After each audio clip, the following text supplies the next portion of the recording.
some of the things you're reading about in Los Angeles. Thank goodness we sent out some wonderful National Guard. They've really helped, and a lot of problems they were having out there. They were afraid to do anything, and we sent out the troops, and they've done a fantastic job. So I want to thank them very much.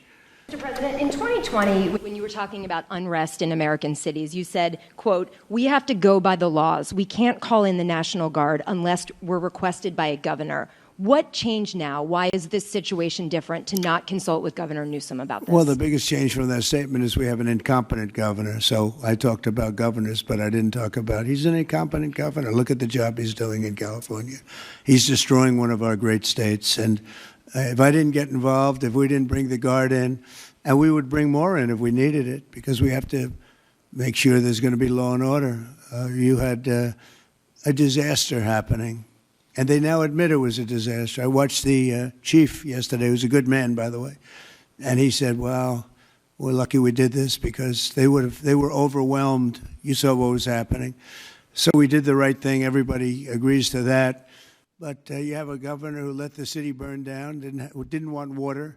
But it's lucky for the people in Los Angeles and in California that we did what we did. We got it just in time. It's still simmering a little bit, but not very much. Yeah, please.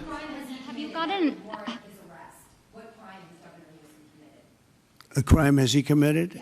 I think his primary crime is running for governor because he's done such a bad job. What he's done to that state is like what Biden did to this country. And that's pretty bad. It's the wrong philosophy. Right around the time that we were walking in here, the governor and the state attorney general said that they're going to sue you for sending the National Guard in. They're saying there's no invasion, there's no rebellion.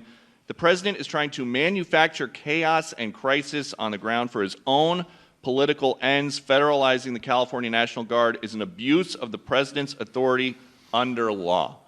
Well, you know, it's interesting. You watched the same clips as I did.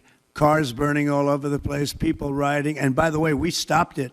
We were able to make it much better, but it still looked pretty bad. And in watching clips last night, people were saying this is really a big problem. And until we went in, if we didn't do the job, that place would be burning down just like the houses burned down. They were in big trouble last night, Peter. You know it. And the night before, and the night before that.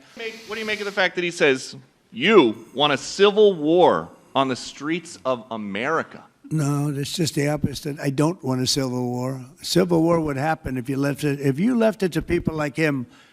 And I liked him. You know, I always got along with him. Never had a problem with him.